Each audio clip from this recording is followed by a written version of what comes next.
I'd like to back up, get out of your way a little bit as we pass underneath Lakeshore Drive. This is one of the best and most unique views of the skyline. I don't need to be in all of your photos, just most of them.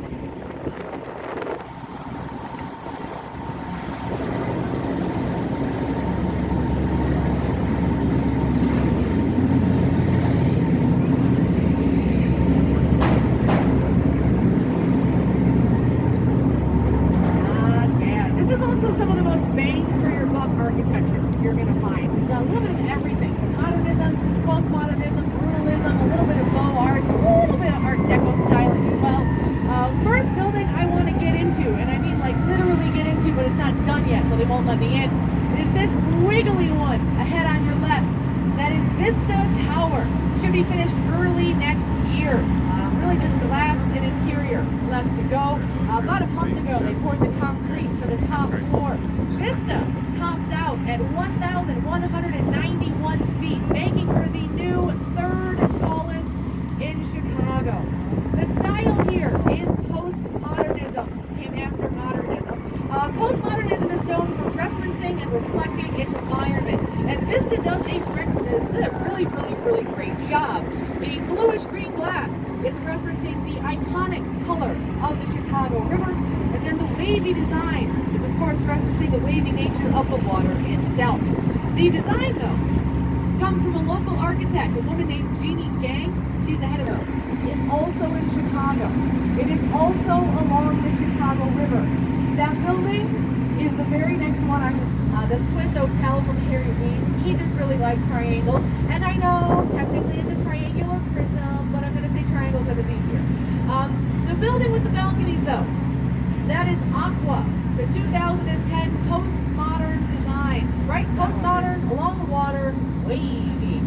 When it was built in 2010, Aqua was named World Building of the Year. Its architect was named Architect of the Year, and that architect was Jeannie Gang of Studio Gang. Real baller move, taking the title from herself, 2 blocks from herself. She's brilliant, my favorite. I follow her on Twitter. I'm very annoying. She can design every building in the city from now on. Tower with a big yellow ball on top. That is the Intercontinental Hotel, former Medina Temple, 1929. The ball on top was supposed to be a blimp anchor. Really, we thought wealthy people in the 30s were going to fly around in blimps a lot more than they ended up doing. That pesky Hindenburg disaster put the kibosh on blimp travel. We never actually docked anything there. Another 1920s building ahead to the right with the clock tower. The Wrigley Building, like the gum company or the ball field, if you prefer. Built in the mid-1920s by Graham, Anderson, Probst, and White, a prominent firm here at the time. This style is called Beaux Arts, B-E-A-U-X, means fine art in French. Very popular style here at the time as well.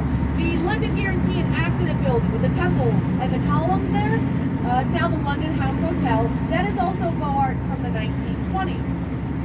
The style is European, right? You'll find it everywhere in France and Spain, a little bit in Italy and England, and a lot of American architects considered a really negative attitude about Chicago, and we thought beautiful building built in 2009, designed by Adrian Smith of Skidmore, Owings and Merrill, a Chicago firm. They're a big deal. I'll mention them again.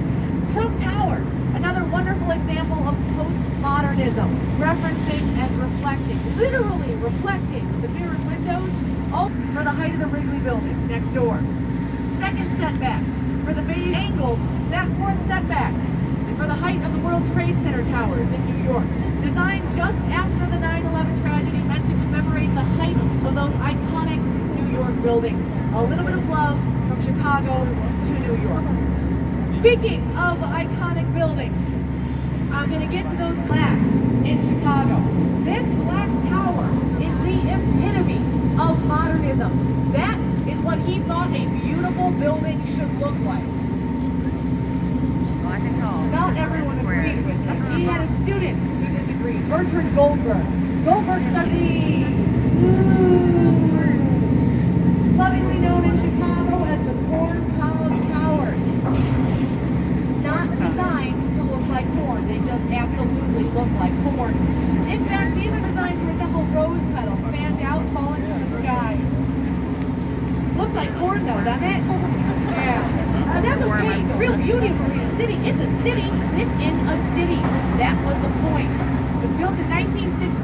People were moving to the suburbs. They were cheaper, cleaner, safer, had better amenities where you work. So he built everything they needed in one place to draw them back. They've got boat docking, car parking, shopping, dining, a laundromat, a bowling alley, a bank, a gym, their own movie theater. Well, it's not a movie theater anymore. Now it's better because it's the House of Blues, one of my favorite concert venues. Gorgeous. Inside, it kind of looks like a big dirty pancake on the outside. It's got a real weird roof. Another building, though, that's changed over the 1814. This is the oldest building on our tour. And it's lopsided. Count 6 bays of windows east of the clock tower, but only 5 bays of windows to the west. And it was built symmetrically, 6 and 6. However, after the building was finished, LaSalle Street was expanding from 2 lanes to 4 lanes, and you had to kick down a big chunk of the building tower on our right. This building is LEED certified platinum. That's leadership in energy and environmental design. Highest rating a building can get. Low flow toilets, LED lighting, rooftop for its heating and cooling system, filters it and spits it out cleaner. Amazing. This monster is the Merchandise Mart, gold certified. Built in 1931, financed by Marshall Field of department store fame. It is not Macy's on State Street in Chicago, that's Marshall Field. Very stubborn about our names. We'll encounter that again in a little bit. But check out these giant pest dispensers! No, there's no huge candy in there. I found that out the hard way. It was a sad day. These are heads of commerce, pun intended. Mostly department store names, like Marshall Field. This is Wolf Point. Ow! And for all intents and purposes, this is where Chicago was born. Our lakefront was a swamp. Our settlers couldn't really build anything out there. They were all coming towards Wolf Point. In 1833, a group of those settlers voted to become the town of Chicago. 4 years later, in 1837, our population had grown from 400 to 4,000. They voted again to incorporate, becoming the city of Chicago. That's why all the hats and t-shirts say 1837. It's when we became a city. A lot of development here over the last several years. The glass towers ahead of us are about 2.5 years old. Both have really cool engineering as well. On your right, with the arches and the top and bottom, River Point Tower. And there's always a joke to be made that the arch at the bottom is there because this is where we start sending our water south to St. Louis. So really, I think that building, more than anything, looks like a giant Hot Pocket sleeve. Right? Those silver things you microwave them in? You can't unsee that. This is 150 North Riverside Plaza. Think of this building like a tree. The skinny base is the trunk, and it is rooted deep, about 50 meters in the ground. The angled section on both sides is called the cantilever truss, some of the largest steel I-beams in the world, supporting the weight, channeling it into the trunk, like branches on a tree. And since we're in the Libby's, you know what? Skinny deck with a lot of pressure on the small point. So we also included a dampening system. 12 huge 120,000-gallon water tanks inside at the top on curved tracks and rollers. So when the building sways in the wind, the tanks rock back and forth the opposite way, slowly stabilizing or dampening the sway of the building. It's back. There's a lot of really complicated boulevard is the loudest break on the tour. I love Art Deco, popular in the 20s and 30s, strong vertical lines. These are both Art Deco from the 20s. On your left, the Civic Opera Building, chair, high back and armrest. Insole was a railroad baron here in the 20s whose wife was electric. He's the inspiration for the Monopoly Man, right? Monopoly, worst board game ever. The idea is Insole would sit on his throne and look west over his kingdom. Because before the buildings were here, freight lines as far as the eye could see. Insole owned air rights, the rights to the air. That's what this is. The pillars underneath are caissons, the foundation for the building above. Evenly spaced, they distribute the weight but leave room for the trains. It's brilliant. Allowed cities to build up instead of out. You'll find it all over the world, but it started in Chicago because of good old-fashioned capitalistic greed. I've seen a few movies Gateway 4, the curved glass building, is the office building that they launched from. I have more, admittedly, better Batman references in a little while, don't worry. But now, ladies and gentlemen, boys and girls, get your cameras ready, stretch your necks. This is what you came to see. The one, the only,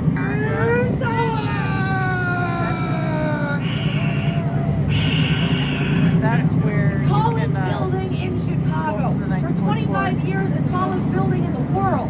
1,451 feet to the roof. Antennae do not count to the official height because they weren't part of the original design. I think that's dumb. But we've got a great view of the ledge poking out in the 103rd floor sky deck. Has anyone visited the ledge? Not as many of you as I would like to see. The rest of you have a job while you're in Chicago to the street below. And the building sways up to a foot in any direction with the wind. There are videos on YouTube with office chairs rolling around and doors swinging on windy days. W-I-L-L-I-S. But the W is silent. With a Chicago accent, it's pronounced Sears. I did call him Big Willie for about 6 months. I was real mad. Now, normally, whoever owns most floor space gets the naming rights. And it was built in the early 70s by Skidmore, Owings and Merrill for Sears. And until 2009, they had the most floor space. The 2008 recession was rough. They couldn't afford to stay. Thousands that put me on a stamp. Kids will learn about me in history classes and Natalie and then go get a hot dog. Yeah. To North Riverside on your left. Art Deco as well, I mentioned. It was built just a few years after the Opera building. And there's a really interesting thing happening here because this is the front of the Opera House. And in the 1920s, which was more turned their back on the disgusted, nasty, dirty, awful, hideous, terrible little office building. I hated it. I'm glad it's gone. In its place, though, a 52-story, 800-foot postmodern glass high-rise with a plaza that looks out to the river. Our attitude towards the river has changed dramatically over the years. We don't get it. Now, no matter how much I like the caramel macchiato, the Starbucks doesn't matter. But the location is historic. This is where they built Wigwam Hall. And in 1860s, where they held the Republican National Convention, where Abraham Lincoln accepted his award for penny. Now there's a Starbucks there. And the plaque outside the building. Oh, as we pass under Lake Street Bridge, look at the upright bridge to the left of ahead. That is the old 50 bridge. Our very first railroad bridge. It went out of use about 20 years ago. It's expensive to tear them down, so Chicago saves money by leaving it up. There is a little more, though. It's actually a landmark, and to keep landmark status, we have to prove that it works. So once a year, guys from the IRS in D.C. will fly in, they'll lower the bridge, drive a truck across, they'll sign a piece of paper, and he'll go home. No Chicago politics for you. Oh, there is a political name, speaking of politics, on this building. Joseph P. Kennedy. Those Kennedys, American royalty. This is their development, the Wolf Point Towers, Wolf Point West, Wolf Point East, in a few more years, Wolf Point South, which will be twice as tall as Wolf Point West. That's what Kennedy money can get you. Kennedy money also once got the merchandise mart. Joe Kennedy bought it from Marshall Field in 1941 for $16 million. Every penny. From the time it was built in 31 till the Pentagon was completed in 43, this was the largest building in the world. 4.2 million square feet. Secretaries wore roller skates sticking around. This side of the building alone is 2.5 acres. And because of the lights over there on your right, you might deduce there is a light show. Art on the Mart happens every night once it gets dark. Largest permanent light show installation in the world. They've been doing it in Europe and Asia for decades. Chicago caught up, left everybody in the dust. We love titles, and our sports teams haven't had any in a few years. We'll take there's the train station for the L here at the merchandise mart. And in the fugitive, Harrison Ford makes a call to his lawyer on a payphone. Now, a payphone is a cell phone bolted to the ground. It has money in it, and a phone book, most people know. But he makes a call to his lawyer on this payphone. They think Buc-ee's in St. Louis. Over the line, they do boom boom merchandise bar. They're like, ah, city parking garage into the river in that one. One of the best Chicago movies ever made, Ferris Bueller's Day Off. My favorite Chicago movie, High Fidelity, with John Cusack and Jack Black. A bunch of the Transformers movies are filmed here. The Divergent movies filmed here. The Rock's movie Rampage, that filmed in Chicago. They were doing helicopter filming a few years ago. Wyndham Hotel. Right underneath the word Wyndham are floor-to-ceiling windows. That was Bruce Wayne's penthouse in The Dark Knight, where he threw the fundraiser party for Harvey Dent. The Joker showed up, threw Rachel out the window. It's the second best part of that movie because I don't like Maggie. Because up ahead on the right, there is gold.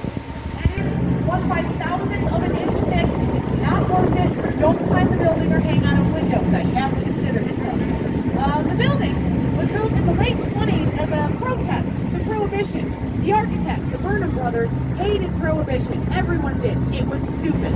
So they built a giant champagne bottle in the middle of the city. You see it, don't you? Green, has gold foil on top. Nice.